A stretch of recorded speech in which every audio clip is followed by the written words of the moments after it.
Hi friends, అందరూ ఎలా ఉన్నారు? ఈరోజు రెసిపీ వెజిటేబుల్ బిర్యానీ అండి. దానికోసం అన్నీ ముందు కట్ చేసి పక్కన పెట్టుకోవాలి.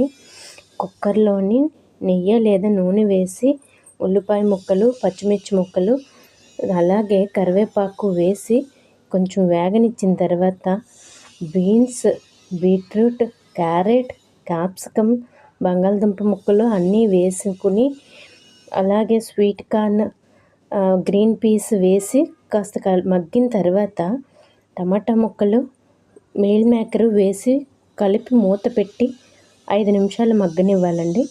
తర్వాత ఉప్పు రుచికి సరిపడా వేసుకొని కలుపుకొని అల్లం వెల్లుల్లి పేస్ట్, ధనియాల పొడి, పెరుగు వేసి బాగా కలిపి కడిగి పక్కన పెట్టుకున్న బియ్యాన్ని అందులో పోసుకొని బాగా కలిపి అప్పుడు నీళ్లు పోసి మూత పెట్టి 3 విజిల్స్ వచ్చే వరకు ఉంచుకోవాలండి. తర్వాత బిర్యానీ రెడీ అయిపోయింది. మీరు కూడా ట్రై చేసి టేస్ట్ చేయండి.